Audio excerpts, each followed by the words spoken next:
हरिः ओम् पङ्कजनाभाय सङ्कर्षणाय शान्ताय विश्वप्रबोधाय भूतसूक्ष्मेन्द्रियात्मने सूक्ष्माय वासुदेवाय पूर्णाय पुण्याय निर्विकाराय कर्मनिस्तारकाय त्रयीपालाय त्रैलोक्यपालकाय सोमरूपाय तेजोबलाढ्याय स्वयं ज्योतिषे दुरन्ताय कर्मसाधनाय पुरापुरुषाय यज्ञरेतसे जीवतृप्ताय पृथ्वीरूपाकाय लोकाय नभसे अन्तकाय विश्वयोनवे विष्णवे जिष्णवे नमोऽस्तु।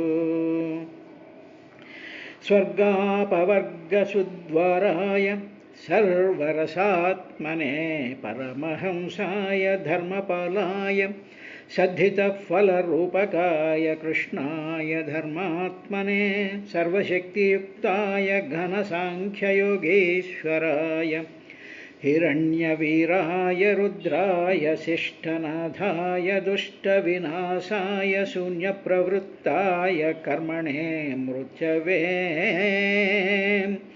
विराट शरीराय निखिलधर्माय वाग्विभूतये निवृत्ताय सत्पुण्यभूरिवर्चसे अखिलधर्मदेहाय आत्मने अनिरुद्धाय निभृतात्मने नमोऽस्तु। सर्वसत्त्वाय देवाय सन्नियामकाय बहिरान्तरात्मने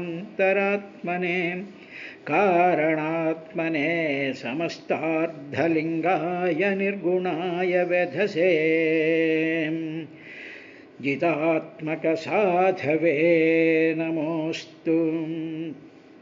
ఆత్మకు పరిశుద్ధినర్ధించు వారికి ధ్యేయ వస్తువు భవ్య దివ్యమూర్తి అంచిత స్వర్గరాజ్యాభిషిక్తునకైన సమధిక స్పృహణీయుతమడువీవు సద్భక్తియుత భక్త జన సులభుండవు దుష్టాత్ములకు కడు దుర్లభుండవు ఆత్మదర్శనులకు అరయగమ్యుండవు ఐ అర్ధి విలసిల్లుదు అనఘచరిత ఇట్టి నిఖిల దురారాధ్యు నీ ఈశు నిన్ను నరయ సుజనులకైన వర్ణింపరాదు వరలనెవ్వడు పూజించువాడు విడువజాలునే పద్మదళ నేత్ర సచ్చరిత్ర. హరి ఓం శ్రీ గురుభ్యో నమః. తైజసాన్ ఇంద్రియాణ్యేవ క్రియాజ్ఞానవిభాగశః ప్రాణస్య హి క్రియా శక్తిర్బుద్ధేర్విజ్ఞానశక్తితా అని దేవహూతికి కపిల మహర్షి ఆయన అహంకార స్వరూపం గురించి చెప్తూ, అమ్మ భగవంతుడి యొక్క మహత్తరమైనటువంటి ఆ అహంకారం అంటే ఆ అహం, ఆ చిత్తము, ఆ స్ఫురణ అది 3 రకాలుగా ఉంటుందమ్మా. అది వైకారికము, తైజసము, తామసము అని చెప్పాను కదా. అందులో తైజస శక్తులు వైకారికమైనటువంటి అహంకారంలో నుంచి మనసు పుట్టింది. ఆ మనసేమో సంకల్ప వికల్పాలకి కామనులకి మూలమైనటువంటిది. తర్వాత తైజసాహంకారంలో నుంచి బుద్ధి అనేటువంటిది పుట్టిందమ్మా. ఆ బుద్ధికి సంశయము, విపర్యాసము, నిశ్చయము, స్మృతి, స్మరణ, నిద్ర అనేటువంటి వృత్తులు పుట్టాయి. అంటే వృత్తులు అంటే ఏమిటంటే ఆ బుద్ధి చేసేటువంటి పనులు అన్నమాట. వృత్తి అంటే మమ్మల్ని ఏం వృత్తి చేస్తున్నామండి అంటాము. వృత్తి అంటే పని చేయడం అన్నమాట. అది అలా పని చేస్తూ ఉంటుంది. అటువంటి వృత్తి ఉదాహరణ, ఈ వృత్తి అనేటువంటిది ఎంత ఇన్హెరెంట్గా అంటే ఎంత స్వాభావికంగా ఉండిపోతుంది అంటే వృత్తి అనేటువంటిది, ఉదాహరణకు చెట్టు ఉందనుకోండి, చెట్టు మొక్క మొలిగిన తర్వాత దాని వృత్తి ఏమిటి? అది అలా పెరిగిపోతూ ఉండడం, అలా పెరిగిపోతూ ఉంటుంది. పువ్వులు పూసేస్తుంటాయి, కాయలు కాసేస్తుంటాయి, ఇవన్నీ చేసేస్తుంటాయి. దాని వృత్తి అది. అదే విధంగా మనసులో ఇప్పుడు మామూలు కడుపు ఉందనుకోండి, కడుపులో ఆకలి వేస్తుంది. ఆకలి అనేటువంటి దాని వృత్తి. గుండె అనేటువంటి కొట్టుకోవడం అనేటువంటి దాని వృత్తి. అలాగే రక్తం ప్రవహించడం అనేటువంటి దాని వృత్తి అన్నమాట. అంటే స్వాభావికమైనటువంటి లక్షణాలు కలిగినటువంటి దాన్ని వృత్తి అంటారు. ఈ వృత్తులన్నీ కూడా ఎక్కడి నుంచి వచ్చాయి అంటే భగవంతుడి యొక్క అహంకారంలో నుంచి వచ్చాయి. భగవంతుడు అనేటువంటి ఆ సోర్స్ లేకపోతే ఇవి ఏమీ లేవు. అందువల్ల భాగవతం ఇవన్నీ ఎందుకు చెప్తోందండి అంటే, నీ బుద్ధి అయినా, నీ మనసైనా, నీ శరీరమైనా, నీ ఇంద్రియాలైనా, నీ యొక్క ఆలోచనలైనా, సుఖాలైనా, దుఃఖాలైనా ఇవన్నీ కూడా ఎక్కడి నుంచి వస్తున్నాయి అంటే ఆ పరమాత్మలో నుంచే వస్తున్నాయి. ఇప్పుడు అవి పరమాత్మలో నుంచి ఇలా బయటికి వస్తూ ఉన్నప్పుడు వాటిల్లో పడి మన జీవితాన్ని గడిపేసుకుంటూ ఉంటామమ్మా.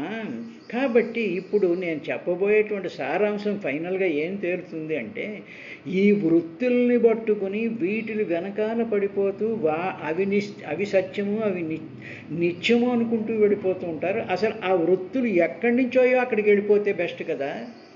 ఆ వృత్తులు ఎక్కడి నుంచి అయితే బయటపడుతున్నాయో ఈ అహంకారంలో నుంచి వస్తున్నాయి కదా ఇవన్నీ. కాబట్టి వీటిల్లో పడి గందరగోళం చెందే బదులు దానికి మూలమైనటువంటి దానిలోకి కానీ మనం వెళ్ళిపోయినట్లయితే, ఆ వృత్తికి మూలమైనటువంటి దాంట్లో కానీ మనం వెళ్ళిపోయినట్లయితే అప్పుడు మనకి ఇవి ఏవి అంటవు. అటువంటి స్వభావాన్ని మనం ధ్యానించాలమ్మా అని ఫైనల్గా ఆయన ఆ పాయింట్కి డ్రైవ్ చేస్తాడు. ఇది అయిన తర్వాత తైజసాన్ ఇంద్రియాణ్యేవ క్రియా జ్ఞాన విభాగశః ప్రాణస్య హి క్రియా శక్తిర్బుద్ధేర్విజ్ఞానశక్తిత. ఈ తైజసం దానివల్ల బుద్ధి వచ్చింది. బుద్ధికి 5 లక్షణాలు కూడా చెప్పాడుగా. ఇప్పుడు ఏం చెప్తున్నాడంటే క్రియా జ్ఞాన విభాగశః. క్రియ జ్ఞానము. ఇప్పుడు మామూలుగా పని చెయ్యడం అంటే క్రియ, అంటే పని చెయ్యడం అనేటువంటిది ఒక ఆస్పెక్ట్ ఉంది, జ్ఞానం తెలుసుకోవడం అనేటువంటిది ఒకటి ఉంది. ఇప్పుడు పని చెయ్యడం అనేటువంటి ప్రాసెస్ ఉంది చూసారా, పని చేయుట, తరువాత జ్ఞానము అన్నిటినీ తెలుసుకొనుట, ఇవి రెండు ముద్దలు. క్రియ తర్వాత జ్ఞానం తెలుసుకొనుట. ఇప్పుడు మీరు ఏది చూడండి, అది జడమైనా చైతన్యంతో కూడుకున్నటువంటివైనా కూడా వాటికి ఒక క్రియ, ఒక వృత్తి ఒకటి ఉంటుంది. తర్వాత జ్ఞానం తెలుసుకునేటువంటిది ఉంటుంది. ఉదాహరణకి జడ పదార్థాలకు తెలుసుకునేటువంటి గుణం ఉండొచ్చు, అది చాలా తక్కువగా ఉండొచ్చు. ఇప్పుడు క్రియ ఈ క్రియ అనేటువంటిది ఏమిటి అంటే, ఉదాహరణకి భూమి తిరగడం అనేటువంటిది ఒక క్రియ. అదే ఒక మనిషి ఉన్నాడు అనుకోండి, క్రియ క్రియలు చేయడం, తర్వాత జ్ఞానం తెలుసుకోవడం. అదేవిధంగా సమస్తమైనటువంటి జీవరాశులకి వాటి యొక్క ఇంద్రియాలను బట్టి అవి పనులు చేస్తూ ఉంటాయి, తెలుసుకుంటూ ఉంటాయి. అంటే క్రియ జ్ఞానము అనేటువంటివి రెండు తైజస అహంకారంలో నుంచి పుట్టాయి. అంటే క్రియ తెలుసుకోవడం అనేటువంటిది ఎక్కడి నుంచి వచ్చాయి అంటే ఆ తైజసాహంకారంలో నుంచి. ఈ తైజసాహంకారం ఎవరిది? పరమాత్మది. కాబట్టి మనం తెలుసుకుంటున్నాము, మనం పనులు చేస్తున్నాము అంటే దేనివల్ల చేస్తున్నామంటే ఆ భగవంతుడు, ఆ పరమాత్మ యొక్క శక్తి వల్ల దేహాలను ధరించి మనం ఇలా చేస్తున్నాం. ఓకే, ఇప్పుడు క్రియ అనేటువంటిది ఒక ముద్ద, తెలుసుకొనుట అనేటువంటిది ఒక ప్రాసెస్, ఒక స్థితి. ఇప్పుడు క్రియాజ్ఞాన విభాగశః 2 భాగాలు అయ్యాయిగా, పని చేయడం తెలుసుకోవడం అనేటువంటి విభాగశః 2 భాగాలు. ఈ 2 భాగాలని బట్టి ఏమొచ్చాయంటే ఇంద్రియాణి తైజసాః. ఈ క్రియ చెయ్యడము అనేటువంటి ఒక ప్రాసెస్ ఉన్నప్పుడు చెయ్యడానికి ఏముండాలి అంటే ఇంద్రియాలు రావాలి. చెయ్యడం అనేటువంటి ఒక ప్రాసెస్ అయితే ఇంద్రియాణి అంటే చెయ్యడానికి కావలసినటువంటి ఇంద్రియములు చెయ్యాలి అనేటువంటి దాంట్లో నుంచి పుట్టాయి. ఇంద్రియాలు రావడం వల్ల క్రియ పుట్టలేదు. మొట్టమొదట క్రియలు చేయుట అనేటువంటి ఒక ముద్దలో నుంచి అలాంటి ఇంద్రియాలు పుట్టుకొచ్చాయి. ఇప్పుడు చేత్తో పట్టుకుంటాం, కాలుతో పట్టుకోంగా, వేళ్లతో ఏదో ఇలాగ టచ్ చేస్తూ ఉంటాం, మొత్తం మనం ఛాతీతో టచ్ చెయ్యం కదా. అదేవిధంగా అంటే ఏమిటనమాట, ఒక్కొక్క ఇంద్రియముకి మూల కారణం ఏమిటి అంటే క్రియ చేయుట అనేటువంటి కాన్సెప్టులో నుంచి ఇంద్రియాలు పుట్టుకొచ్చాయమ్మా. ఇంద్రియాణి తైజసాని ఏవ. ఈ క్రియ క్రియ చేయడానికి కావలసిన ఆ క్రియ అనేటువంటి దానికి కావలసినటువంటి ఇంద్రియాలేమో కర్మేంద్రియాలు, తర్వాత ఇవన్నీ కూడా తైజసాహంకారంలో నుంచి పుట్టాయమ్మా. తరువాత ఈ క్రియ ఉందే, ఈ క్రియ ప్రాణస్య హి క్రియ. క్రియ అంటే కర్మలు, అంటే టు డూ వర్క్స్, అంటే పనులు అన్నమాట. ఇవి ప్రాణస్య. ఈ ప్రాణం ఉన్నంత వరకు ప్రాణం అనేటువంటి శక్తిలో నుంచి ఈ క్రియలు, ఈ ఇంద్రియాలు కర్మలు చెయ్యాలి అనేటువంటి భావం ఆ ఇంద్రియాలకి ఎక్కడి నుంచి వచ్చింది అంటే తైజసాహంకారంలో ఉండేటువంటి ఆ తైజసాహంకారంలో ప్రాణశక్తి ఉందమ్మా. తైజసాహంకారంలో బుద్ధిశక్తి అనేటువంటిది ఒక శక్తి ఉన్నాయి. అంటే భగవంతుడి యొక్క ఆ తైజసాహంకారం అనేటువంటి దాంట్లో ప్రాణశక్తి, బుద్ధిశక్తి అని రెండు ఉన్నాయి. ఈ రెండింటిలో నుంచి కూడా ప్రాణస్య హి క్రియ, ప్రాణంలో నుంచి క్రియ చేయుట, తర్వాత జ్ఞానశక్తి, బుద్ధి జ్ఞానం అనేటువంటి శక్తి చేత, క్రియాశక్తి జ్ఞానశక్తి అని అమ్మవారికి పేర్లు ఉన్నాయి చూసారు, క్రియాశక్తి జ్ఞానశక్తి అని. ఆ జ్ఞానం బుద్ధి కింద పనిచేస్తూ ఉంటుంది. కాబట్టి శక్తి బుద్ధికి విజ్ఞాన శక్తి, బుద్ధికి విజ్ఞానం తెలుసుకునేటువంటి శక్తి బుద్ధికి ఉంది, కర్మలు చేసేటువంటి శక్తి ప్రాణానికి ఉంది. కాబట్టి ఈ క్రియలు చేసేటువంటివన్నీ కూడా ఏమిటంటే ప్రాణశక్తి కలిగినటువంటి జీవులు ఈ శక్తిని కర్మలు చేస్తూ ఉంటారమ్మా. ఈ కర్మలు చేసేటువంటి ఇంద్రియాలు, జ్ఞానాన్ని సంపాదించేటువంటి జ్ఞానశక్తి, ఈ ప్రాణశక్తిలో నుంచి ఇంద్రియాలకి క్రియ చేసేటువంటి శక్తి, తర్వాత బుద్ధిశక్తిలో నుంచి విజ్ఞానాన్ని గ్రహించేటువంటి శక్తి వచ్చాయి. ఇవన్నీ కూడా భగవంతుడి యొక్క తైజసాహంకారంలో నుంచి వచ్చాయమ్మా అని చెప్పాడు. అయిన తర్వాత ఓ విదురా, తర్వాత ఇప్పుడు తామసాహంకారం గురించి చెప్తూ ఉన్నాడయ్యా. తమసాచ్చ వికుర్వాణాద్ భగవద్వీర్యచోదితాత్ శబ్దమాత్రమభూత్ తస్మాన్నభః శ్రోత్రం తు శబ్దగం. మళ్ళీ మరియు భగవత్ వీర్యచోదితాత్, భగవంతుడి యొక్క చిచ్చక్తి చేత ప్రేరణమైంది. ఇది మాత్రం మనం ఎప్పుడూ మర్చిపోకూడదు. ఏ మానవుడు కానీ, ఏ జడ పదార్థం కానీ, ఏదైనా కానివ్వండి, అది అలా ఉండడానికి, ఫస్ట్ ఉండడానికి, అది పనులు చేయడానికి, అది కొంతకాలం ఉండడానికి, తర్వాత నశించడానికి అన్నిటికీ కారణం ఏమిటంటే భగవంతుడి యొక్క చిచ్చక్తి, చైతన్యాత్మకమైనటువంటి శక్తి. అందువల్ల భగవత్ వీర్యచోదితాత్, ఆ భగవంతుడి యొక్క వీర్యం అంటే ఆ చైతన్య శక్తి యొక్క చోదితమైనటువంటి తర్వాత ఆ భగవంతుడి శక్తి ఇలా వచ్చిన తర్వాత ఏం జరిగిందంటే వికుర్వాణాత్, అప్పుడు ఈ మహత్తులో మనం చెప్పుకున్నాం కదా, ప్రధాన మహత్ అనేటువంటి దాంట్లో అది కొంత మార్పు చెంది తామసాత్, అలా మార్పు చెందగా వచ్చినటువంటి తామసాహంకారంలో నుంచి ఏం పుట్టిందంటే శబ్దతన్మాత్ర పుట్టిందమ్మా. అంటే ఏమిటి? భగవంతుడి యొక్క తామసాహంకారంలో నుంచి శబ్దతన్మాత్ర పుట్టింది. శబ్దతన్మాత్ర అభూత్ పుట్టింది. ఇప్పుడు ఆ శబ్దతన్మాత్ర పుట్టిన తరువాత ఏమైందంటే తస్మాత్, దాని నుండి నభః ఆకాశం పుట్టింది. శబ్దతన్మాత్రలో నుంచి ఆకాశం పుట్టిందమ్మా. తరువాత ఈ శబ్దం పుట్టడం, ఆకాశం ఉండడం అన్న తర్వాత అప్పుడు ఆ శబ్దాన్ని గ్రహించడం కోసమని శ్రోత్రంతో శబ్దగం, అప్పుడు చెవి, శ్రోతం వినుట అనేటువంటి ఒక ప్రాసెస్ పుట్టింది. ఆ వినడం కోసం అని చెప్పి తయారైనటువంటి చెవులు అనేటువంటి ఇంద్రియాలు పుట్టుకొచ్చాయి. కాబట్టి ఈ చెవి ఎలా పుట్టింది? ఈ చెవి మానవుడికి ఒకలాగా, జంతువులకు ఒకలాగా రకరకాలుగా శబ్దాన్ని గ్రహించేటువంటి ఆ ప్రాసెస్ ఉంది అని చూసారా, దానిని శ్రోత్రేంద్రియము అంటారు. అందులో కూర్చున్నటువంటి శక్తిని అధిష్టాన దేవత అంటారు. ఇప్పుడు మరణించిన వాడు ఉన్నాడు అనుకోండి, మరణించిన వాడు ఉంటే వాడికి చెవు ఉందిగా, ఇన్స్ట్రుమెంట్ ఉందిగా, కానీ అందులో అధిష్టాన దేవత లేడు. శ్రోత్రం ఆ గ్రహించేటువంటి శక్తి లేదు.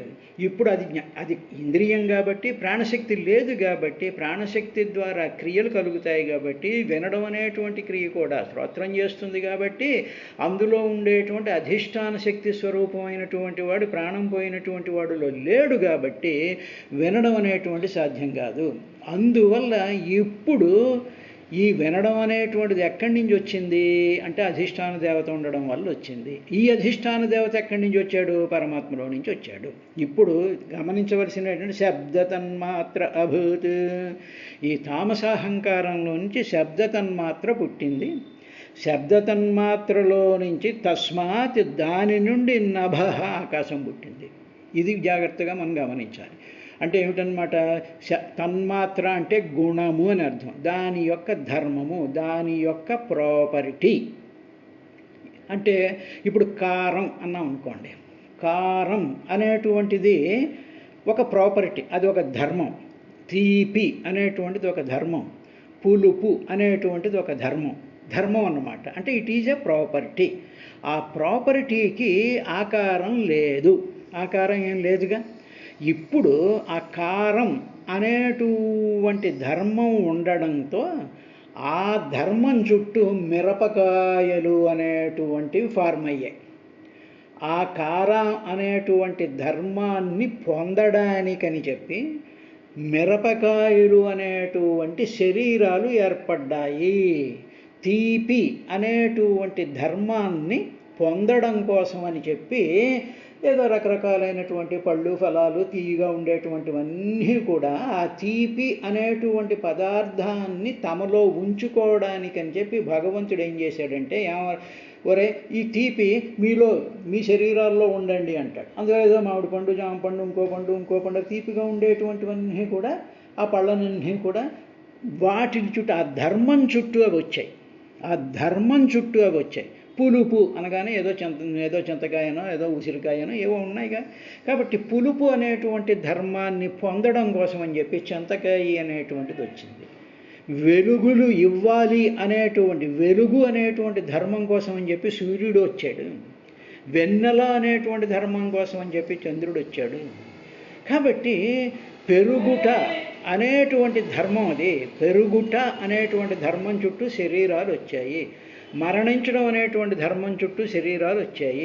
అదేవిధంగా శబ్దమాత్రం, ఆ శబ్దతన్మాత్ర, శబ్దము అనేటువంటి ధర్మాన్ని చుట్టూ ఆకాశం ఏర్పడింది. ఆకాశం అంటే స్పేస్ అన్నమాట. అంటే ఏమిటి? సౌండ్ ఖాళీ స్థలంలో నుంచి సౌండ్ ప్రాపగేట్ అవుతుంది. ఇప్పుడు నీళ్ళల్లో సౌండ్ వెళ్తుంది, ఘన పదార్థంలో సౌండ్ వెళ్తుంది, మన భూమి మీద ఉండేటువంటి వాయువులో వెళ్తూ ఉంటుంది. కాబట్టి ఇటువంటి ఆ పదార్థం దాని చుట్టూ ఏర్పడుతుంటుందమ్మా అని చెప్పాడు. అందుకని తన్మాత్ర ఒకటే ఉంటుంది, దాని చుట్టూ ఫార్మ్ అయినటువంటిదేమో పంచమహాభూతములు అంటారు. అంటే ఏమిటి? ఆకాశం పంచమహాభూతంలో మహాకాశంలో ఉండేటువంటిది ఏమిటంటే శబ్దం పుట్టింది. అంటే ఏమిటనమాట? ఆ శబ్దము అనేటువంటి దానికి వేదము అని అర్థం అన్నమాట. ఆ వేదం చుట్టూ నభ, ఆకాశం పుట్టింది.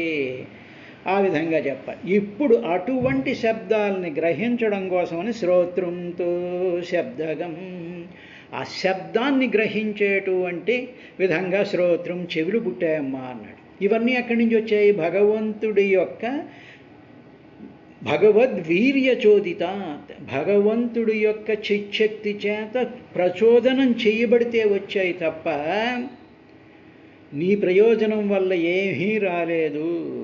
కాబట్టి మనం వింటున్నామన్నా, చూస్తున్నామన్నా, తింటున్నామన్నా, అనుభవిస్తున్నామన్నా వీటన్నిటికీ కూడా కారణం ఏమిటంటే పాంచభౌతికమైనటువంటి దేహంలోకి ఆ భగవంతుడి యొక్క చిచ్చక్తి ఉండడం వల్ల ప్రాణం ఆడుతోంది, బుద్ధి వికసిస్తోంది, బుద్ధి పనిచేస్తోంది అని వీటన్నిటికీ కారణభూతమైనటువంటి వాడు ఆ పరమాత్మ యొక్క వీర్యశక్తి అని చెప్పిన తరువాత ఓ విదురా ఇంకా ఆయన ఏం చెప్పాడంటే అర్ధాశ్రయత్వం శబ్దస్య,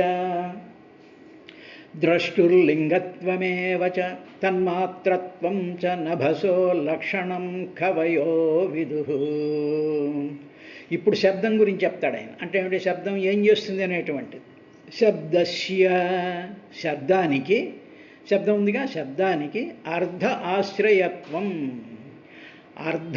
అర్థమును ప్రకాశింపజేయుట. శబ్దం యొక్క లక్షణం ఏమిటంటే దాని యొక్క అర్థాన్ని ప్రకాశింపజేస్తుంది. అంటే మనకి వివరిస్తూ ఉంటుంది. గోచర్ అంటే ఏమిటి, శబ్దం యొక్క అర్థాన్ని మన మనసులో ప్రకాశింపజేస్తుంటుంది, వెలిగిస్తూ ఉంటుంది, అర్థాన్ని వెలిగిస్తూ ఉంటుంది అన్నమాట. శబ్దం చేసేటువంటి అర్ధ ఆశ్రయత్వం, శబ్దంలో అర్థం ఉంటుంది, శబ్దానికి అర్థం ఆశ్రయించుకొని ఉంటుంది.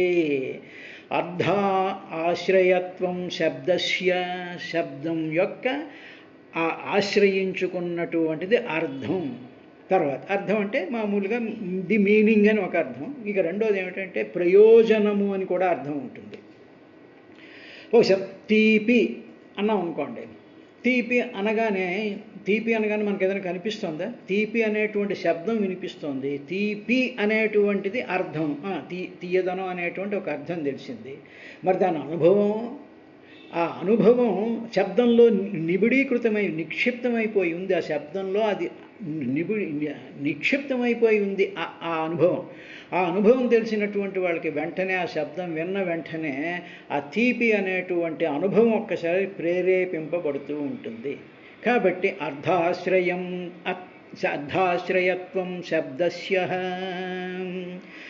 తరువాత ఇంకా ఏం చేస్తుందంటే ద్రష్టుర్లింగత్వమేవ చ, ద్రష్టు చూచేటువంటి వాడికి, లింగత్వం ఏవ చ జ్ఞాపనం చేసేటువంటి శబ్దమును ఉచ్చరిస్తున్నాడు కదా. ఎడనో శబ్దం ఉచ్చరిస్తున్నాడు అనుకోండి, అంటే ఏమిటి, ద్రష్టు ఎవడో చూస్తూ ఉన్నాడు, ఇంకొకడేమో లింగత్వమేవ చ ఆ శబ్దం ఉచ్చరించేటువంటి వ్యక్తి ఒకడు ఉన్నాడు, వాడు ఆ శబ్దాన్ని ఉచ్చరిస్తూ ఉన్నాడు, వాడిని వీడెవడో చూస్తూ ఉన్నాడు.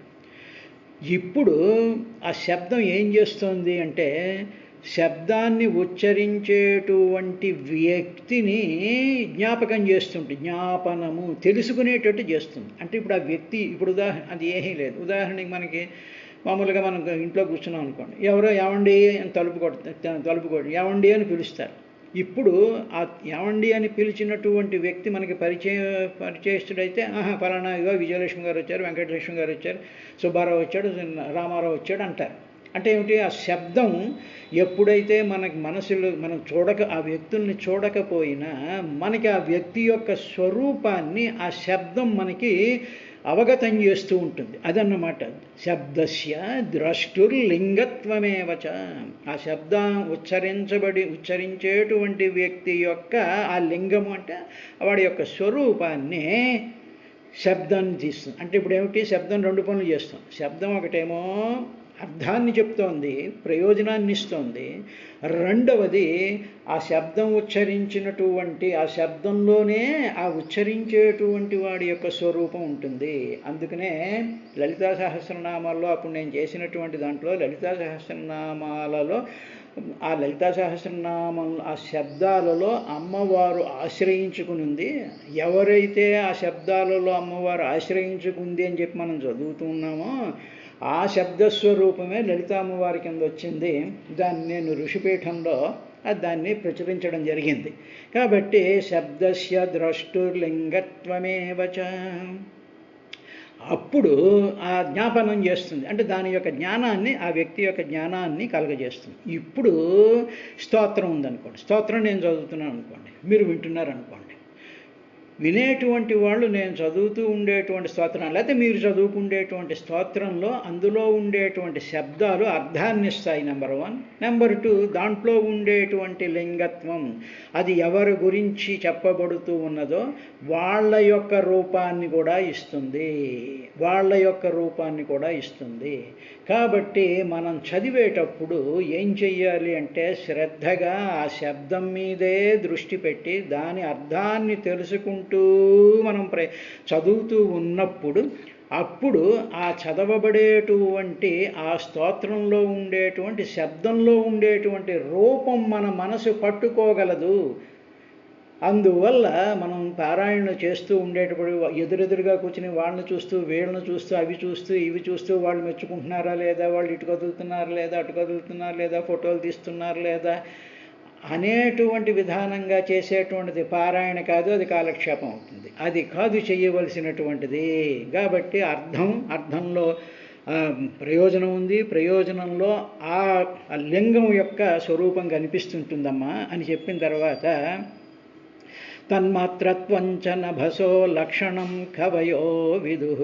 శబ్దం ఆకాశానికి తన్మాత్ర, ఆకాశానికి తన్మాత్ర అంటే మనం చూస్తూ ఉండేటువంటి ఈ స్పేస్ అంతా, అంటే భూమి మీద ఉండేటువంటి ఈ వాతావరణం ఇదంతా ఉండడానికి కారణం ఏమిటంటే శబ్దం ఉండడం వల్ల ఉంటుంది. నిన్ను నన్ను పోషించడానికి కాదు ఈ గాలి నీరు ఇవన్నీ ఉన్నవి.